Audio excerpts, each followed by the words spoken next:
corrupción no queden libres o exoneradas. Desde la primera vez que vinieron a exponer el decreto a la Comisión de Constitución, presidente, quedaba ambigua la relación con las empresas consorciadas. Y de hecho hubo que hacer 80 preguntas hasta que finalmente quedaba claro que quienes eran consorciadas en un proyecto con el Estado, pero que no habían constituido una sociedad, no quedaban incorporadas dentro del ámbito de aplicación del decreto.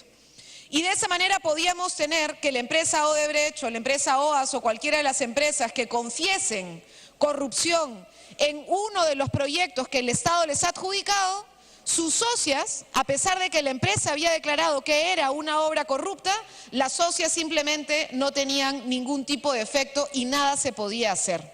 Entonces, nos parece que es correcto incorporarlas expresamente, como se está haciendo en el 5.2. Y se está señalando con claridad que si hay una confesión o si hay una certeza de que hay corrupción en un proyecto adjudicado por parte del Estado, las socias consorciadas o con cualquier tipo de participación en ese proyecto también tienen que estar sujetas a retención a la hora de constituir el fideicomiso para el pago de la reparación civil, presidente. Sin embargo, hay algunos puntos que es importante resaltar y tener claro para que no vaya a ocurrir lo que sí nos preocupa, porque sí han señalado varios acá, y es verdad, que quienes están en contra de este decreto son gente con mucho poder. Son gente con mucha plata y tienen a muchos abogados a su servicio y van a buscar que esta norma no tenga efecto vinculante hacia ellos o hacia ellas. Y por tanto lo que hay que hacer es cubrirnos y que no vaya a ocurrir que tengamos alguna puerta abierta para que después digan es inaplicable y por tanto esto quedó en letra muerta.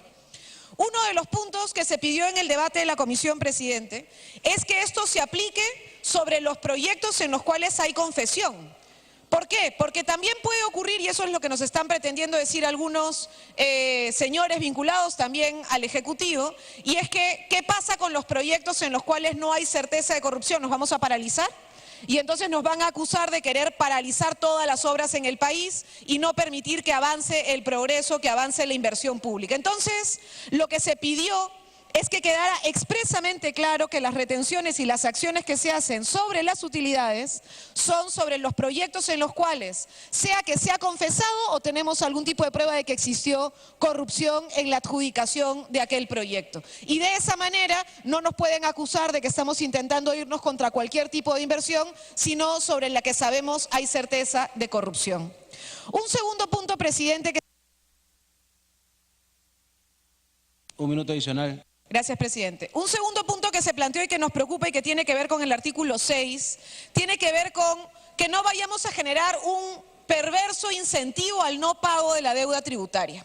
Y eso sí es una preocupación, presidente, porque la idea es que el fideicomiso cubra la reparación civil, es decir, cuando logremos la sentencia, no venga la empresa a decir ya vendí mis activos y no tengo con qué pagar, ¿no es cierto? Entonces la idea es que se pueda tener la certeza, pero también se está incluyendo el pago de la deuda tributaria. En este caso, presidente, se pidió, y entiendo que en el dictamen está recogido, pero como he escuchado algunas precisiones en las intervenciones, quiero que quede expresamente, como está en el artículo, que hay una prelación y que cuando se paga la deuda tributaria, eso no exime de la acción que tiene que hacer SUNAT para recuperar eso. Porque si no, ¿qué ocurre? Yo que soy una empresa sometida a corrupción, ¿no es cierto? No pago pues la deuda tributaria. Total, me van a retener y va a haber ese fideicomiso. Y entonces no va a pasar nada. Entonces sí nos preocupa que quede como estaba, presidente, donde quede exactamente claro que SUNAT tiene que ir también después a cobrar esa deuda tributaria y no es que yo ya me quedo con la retención y ya no pago, porque ahí tendríamos un problema con un efecto siguiente. Un último punto, presidente, ya para terminar sobre el dictamen, es que escuché a uno de los congresistas señalar la necesidad de una segunda disposición en el proyecto donde se mandata a SUNAT a utilizar únicamente este mecanismo y ahí sí me parece delicado. Una cosa es que SUNAT tenga distintas opciones, congelar la cuenta, que es una alternativa que tiene SUNAT en el caso de que existan deudas tributarias, o aplicar el fideicomiso, pero mandatar a SUNAT a que tenga solamente una de las posibilidades responsabilidades sí me parece delicado. Entonces, creo que la posibilidad es que abramos las puertas de herramientas y no que las cerremos. Entonces, en ese punto sí creo que habría que tener cuidado de no incorporar esa segunda disposición que se señaló para que no haya mayor discusión al respecto. Espero, presidente, que después de una reflexión y precisiones podamos finalmente tener una norma que le diga con claridad al Perú que los socios de los corruptos, sea que hayan confesado o no, también están sujetos a este tipo de acciones para que no pase que después no pagan las reparaciones y que después pase que puedan vender sus activos y nosotros nos quedemos sin recuperar lo que en el fondo es plata de los peruanos y de las peruanas, presidente. Muchas gracias. Gracias. Congresista Gino Costa, finalmente como último orador. Gracias, presidente. Quisiera comenzar señalando nuestra satisfacción con el proyecto 1410, porque en realidad lo que hace es darle continuidad, presidente, al decreto de urgencia 003, que ha sido en efecto objeto de críticas, pero que estamos viendo por esta iniciativa legislativa que más allá de las críticas, ellas no han sido lo suficientemente fundamentadas como para modificar el decreto de urgencia 003 o derogarlo, que hubiera podido hacer este Congreso. Lo que está haciendo este Congreso es darle continuidad en el tiempo al decreto de urgencia 003, cuya vigencia vence en febrero del próximo año, porque como todo decreto de urgencia tiene una vigencia de 1 año. Esa es la primera razón por la cual nosotros vemos con satisfacción y vemos que es una iniciativa positiva este proyecto 1410. También ratifica el hecho de que esta, que es la piedra angular de la reacción del Poder Ejecutivo frente al fenómeno Lavallato, es una medida pertinente e idónea para enfrentar el problema. Muchos pusieron esto en cuestión, pero hoy día, con este proyecto de ley, lo que estamos haciendo es ratificar de que fue una buena iniciativa, hay que darle continuidad en el tiempo y hay que hacerle ajustes y fortalecerla, pero no modificarla en lo sustancial ni derogarla.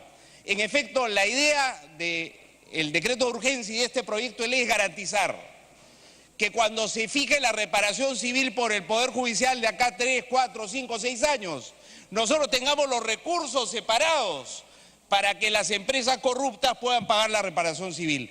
Y este es el mecanismo por el cual eso se hará, garantizando que todos los aportes del Estado a esas empresas reserven una parte para la reparación civil. Y que si esas empresas venden, como que esperamos que sigan vendiendo sus activos y se vayan del país, lo hagan dejando a cuenta el pago de la reparación civil. Eso es lo que hace este decreto de urgencia, garantizando que las empresas, mientras tanto, sigan funcionando para que esto no tenga un efecto negativo sobre la economía nacional.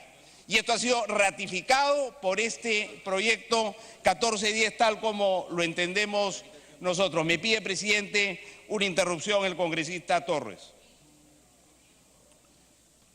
Congresista Torres tiene la interrupción. Gracias, presidente. Gracias, congresista. De hecho, escuchando al congresista Costa y escuchando a la congresista Marisol Espinosa y otras voces, en el hecho de que saludan de que a través de esta ley se esté prorrogando el año adicional que estábamos hablando, pero que sería insuficiente los 3 años, yo creo y solicito a la presidenta de la comisión que sí, pues, no lo pongamos a 3 años, sino que lo pongamos a 6 años, presidente. Yo creo que seguimos cumpliendo con la temporalidad y asumiendo esta reflexión que ha tenido el oficialismo y otros parlamentarios, creo que nos aseguraría y nos daría un poco más de tranquilidad para que la norma pueda ser aplicable incluso cuando ya se resuelvan todos los conflictos. Gracias, presidente. Gracias, congresista. Gracias. Puede continuar, congresista Costa. Me solicita otra interrupción, congresista Mulder, con todo gusto. Presidente, cuando se ha saludado un ligero avance, un tímido avance en este tema, no nos estábamos refiriendo a lo que ciertamente refiere el congresista Torres del plazo.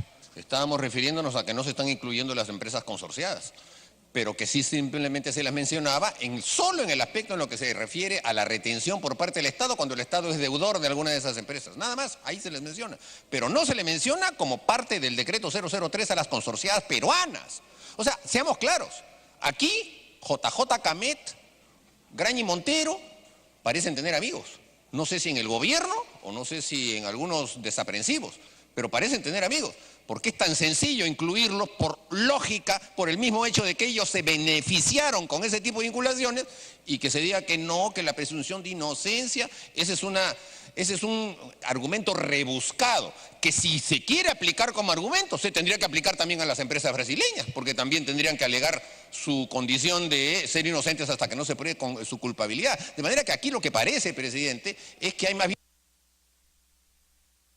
Culmine. Reticencia para poder decir las cosas de una manera absolutamente clara y contundente. Aquí hay empresas peruanas que se beneficiaron. Dicen que no sabían, dicen que no supieron nada. Perfecto, ya lo determinará la investigación. Pero de ahí al punto de que nosotros ni siquiera le demos instrumentos, no solo al Ministerio Público, no solamente al Poder Judicial, sino también a todos aquellos que luchan contra la corrupción, y no se los damos, porque evidentemente con esto van a seguir pasando piola. Puede continuar, congresista Gino Costa. La otra razón por la que consideramos que es una iniciativa positiva es precisamente porque no cae en la tentación de atropellar principios básicos de la administración de justicia como la presunción de inocencia, el derecho de defensa y otros derechos fundamentales. Yo creo que hace bien el proyecto de ley en no caer en esa tentación. Podemos creer que esas empresas a las que hace referido el congresista Mulder, en efecto, nosotros al ser socias también eran corresponsables en la corrupción, pero ni lo han reconocido ni hay pruebas definitivas contra ellas y todavía no se ha pronunciado el Poder Judicial y estamos en un Estado de Derecho donde se respetan la Constitución y las leyes y creemos que hace bien el proyecto en respetarlas y en establecer este mecanismo de restricciones a las empresas que han sido sentenciadas o que han reconocido su responsabilidad en hechos de corrupción. Más adelante, cuando la justicia establezca responsabilidad de otras empresas o esas otras empresas por acción de la justicia peruana o la justicia internacional reconozcan su responsabilidad, podrán caer en el marco de actuación, de intervención del proyecto de ley 1410. Eso nos parece positivo. Y quiero terminar mencionando lo que proponía el congresista Armando Villanueva en el sentido de crear una comisión para fijar el monto de la reparación civil. La reparación civil, como dije, presidente, la fijará cuando falle el Poder Judicial. En cada uno de los procesos se irá fijando la reparación civil correspondiente. Y lo que le corresponde a la Procuraduría es estimar cuánto será esa reparación civil para ir guardando el dinero necesario de parte de las empresas, en este caso de Brecht, para pagar esa reparación civil. Lo que plantea el congresista Villanueva es que creemos una comisión multisectorial. Y lo que ocurre es que la información a la que accede la Procuraduría para poder estimar el monto de la reparación civil son procesos judiciales reservados. Y por tanto, esa información no puede ser compartida por la Procuraduría. Esa es la razón por la cual esta idea de que una comisión multisectorial sea la responsable no es la más conveniente. Nosotros creemos que la Procuraduría tiene los medios, tiene hoy día los especialistas para cumplir con esta labor y finalmente desde que ha asumido responsabilidad en ella, el doctor Jorge Ramírez está abocado a esta tarea, que es la tarea principal y fundamental de cualquier Procuraduría como la Procuraduría para el caso Lavallato. Y tenemos confianza en la labor que ella hará. Me pide una interrupción el congresista Villanueva. Ya dio las dos interrupciones, congresista. Lo lamento, colega. Entonces, termino señalando, presidente, que por todas estas razones, la bancada de Peruanos por el Cambio muestra satisfacción por el proyecto y, por supuesto, va a votar a favor del mismo. Muchas gracias, presidente. A usted. Concluido el rol de oradores, tiene la palabra el congresista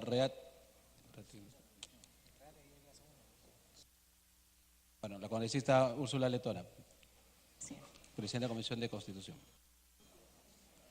Gracias, presidente. Me pide una interrupción el congresista Miguel Ángel Torres.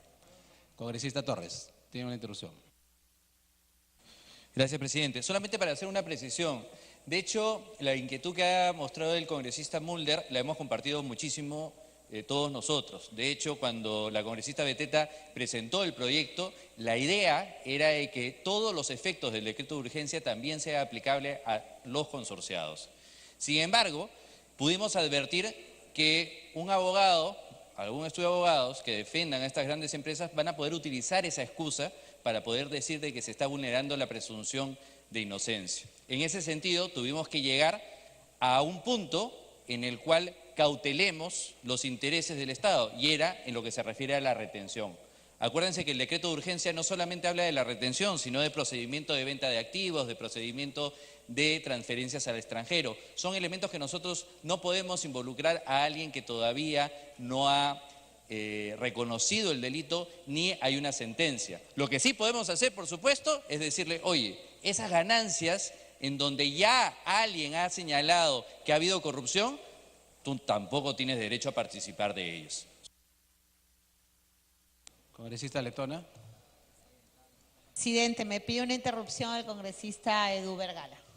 La segunda interrupción, la congresista Vergara.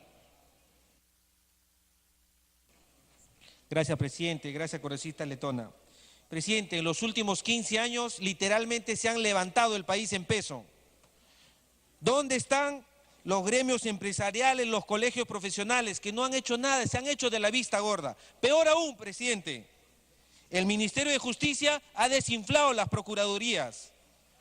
Solamente están sancionando a las empresas que han rendido su manifestación, que han sido culpables, y las otras, las consorciadas.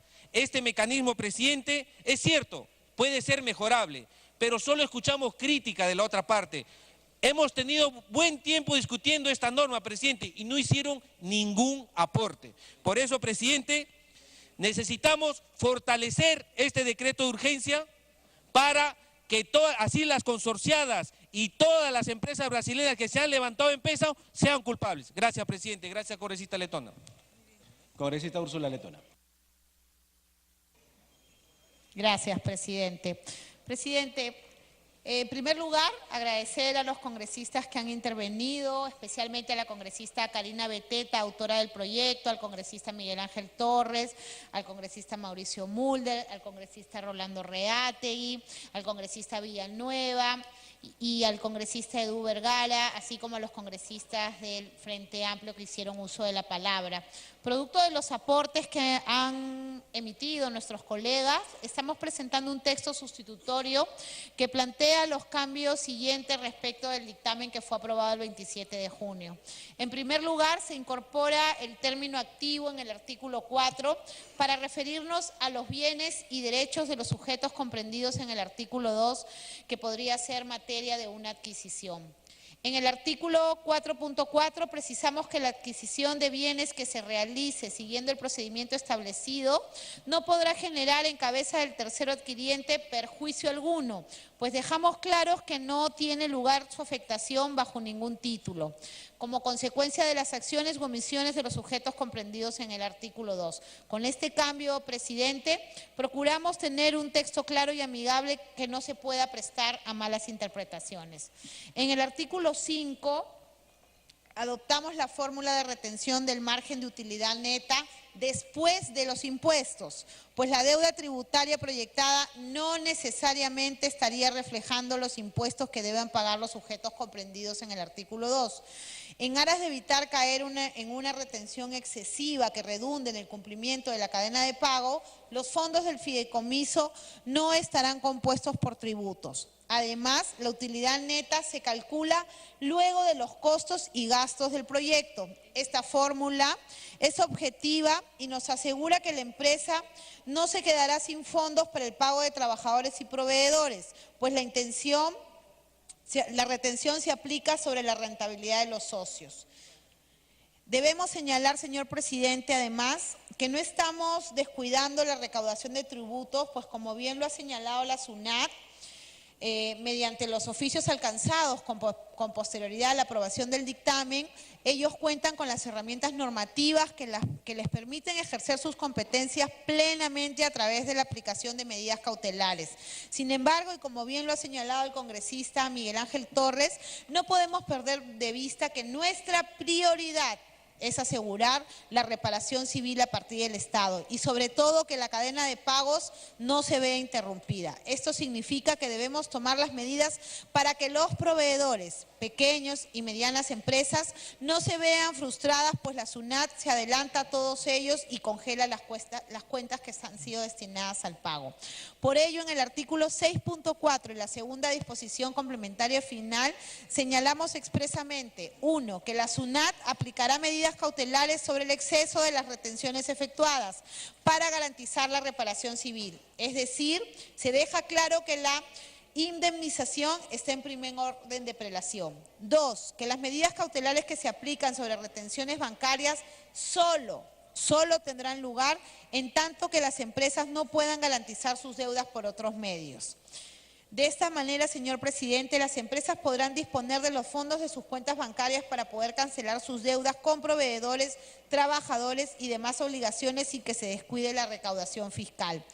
También, señor presidente, los cambios incorporados en los artículos 5.1, 5.2 y 5.3 establecen un orden de prelación para ejecutar las retenciones. En primer lugar, el artículo 5.1 señala que la retención afectará al total de utilidades de los sujetos comprendidos en el artículo 2 en todos sus proyectos sobre el porcentaje de su participación. Ahora, tan pronto identifiquen un proyecto como fruto de la corrupción, la retención se aplicará sobre el total de utilidades de todos y cada uno de los participantes, estén o no incluidos en el artículo 2, pues no cabe duda alguna que todos ellos se han beneficiado con la corrupción.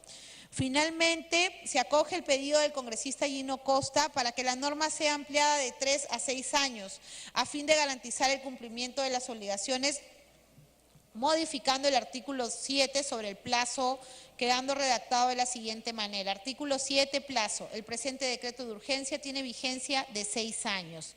Con dichas precisiones, a través suyo, presidente, solicito al Pleno se sirvan a apoyar y aprobar con su voto el presente texto sustitutorio. La Constitución, nuestro país, todos los ciudadanos exigimos que este Congreso tome cartas claras sobre la materia que nos aboca. He escuchado con mucha preocupación, señor presidente, algunos colegas referirse a que deberíamos hacer A, B, hasta Z, pero en lo concreto nunca han alcanzado a esta comisión un texto o una propuesta. Asimismo, señor presidente, han sido varias las veces que la congresista Beteta nos ha acompañado en la Comisión de Constitución y el congresista Torres para absolver dudas respecto a este decreto de urgencia y la modificación que se propone, por lo que hemos excedido en exceso la disposición de la comisión de recabar aquellas recomendaciones o sugerencias de nuestros colegas. Por todo ello, señor presidente, le pido someta al voto el dictamen modificado. Finalizado el debate, los señores congresistas, se servirá marcar asistencia para la votación.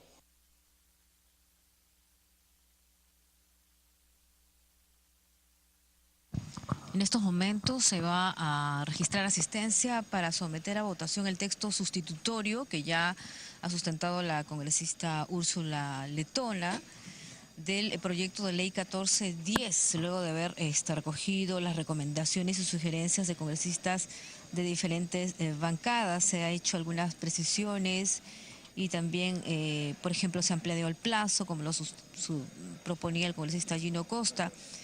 El proyecto de ley 1410 propone modificar el decreto de urgencia 003, decreto de urgencia que asegura la continuidad de proyectos de inversión para la prestación de servicios públicos y cautela el pago de la reparación civil a favor del Estado en casos de corrupción. Recordemos que esta iniciativa es de la congresista Karina Beteta, ¿no? El cual recordemos que el decreto de urgencia fue publicado por el Ejecutivo en febrero del año pasado.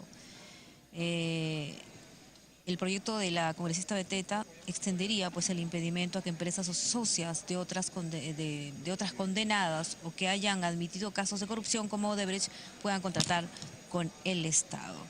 Ya varios congresistas han dado su respaldo, ¿no? Además de Miki Torres, Gino Costa, así, la misma congresista Letona, presidenta de la Comisión de Constitución, ha señalado que recogieron las sugerencias de otros congresistas y de esta manera se somete a votación el texto sustitutorio.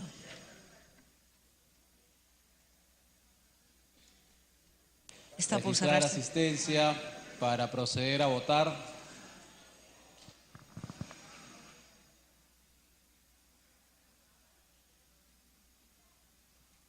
Está por cerrarse la asistencia.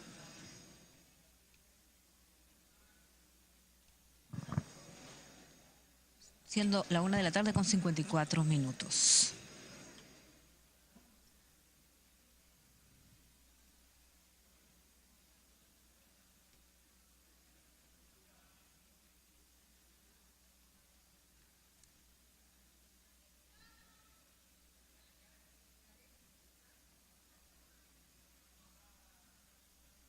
Vamos a cerrar el registro de asistencia. Cerrar el registro de asistencia.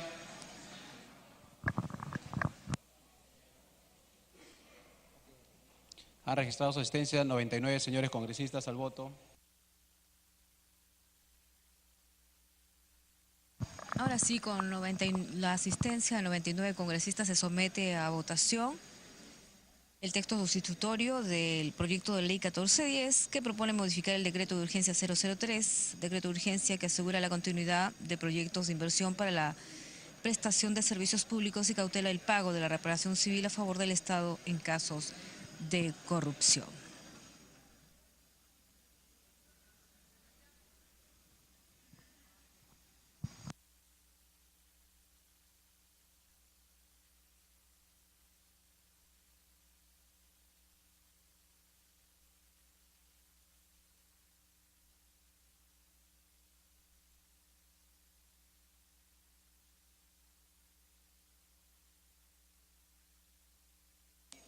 Registrar votación, por favor, señores congresistas.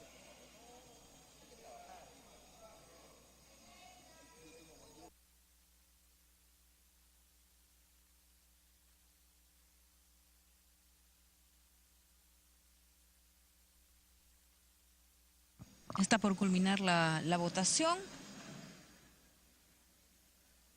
En unos momentos se van a conocer los resultados. Congresista Vilcatoma, Ceballos.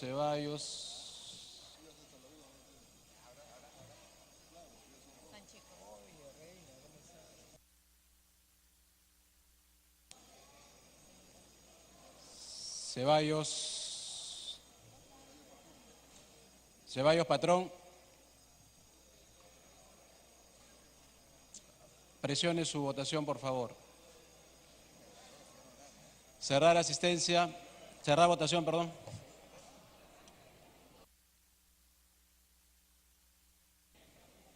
Han votado a favor 99 señores congresistas, en contra 0, abstención 0.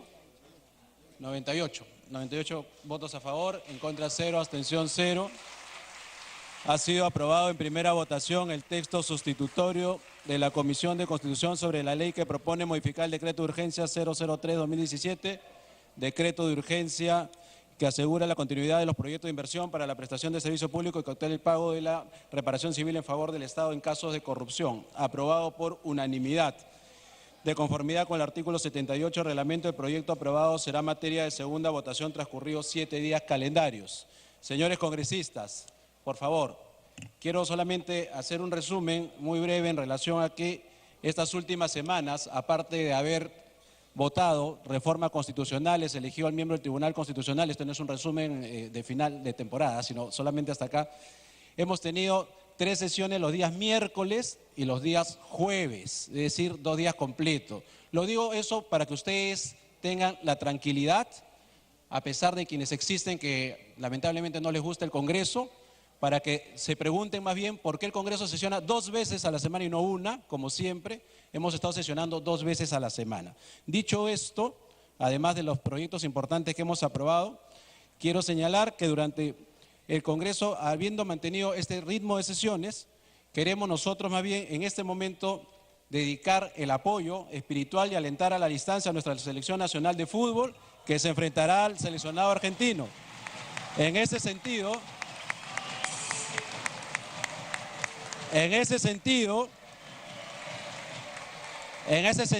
hemos preparado Hemos preparado un video con las diversas, sintetiza la unión de las diversas bancadas parlamentarias. Este video que el Congreso pone ahorita en transmisión, que demuestra la confianza y nuestra fe y el apoyo del Congreso de la República a nuestra selección. Pase el video, por favor.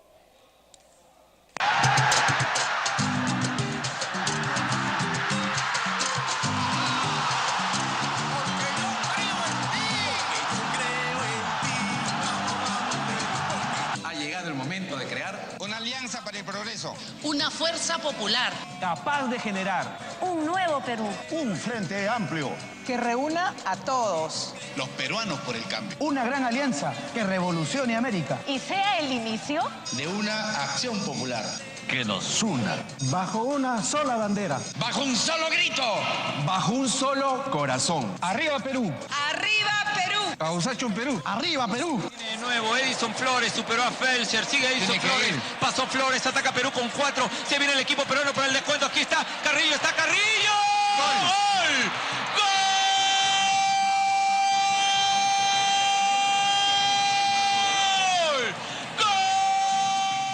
En las buenas y en las malas estamos contigo, Perú. Vamos a pedirle solamente 2 minutos.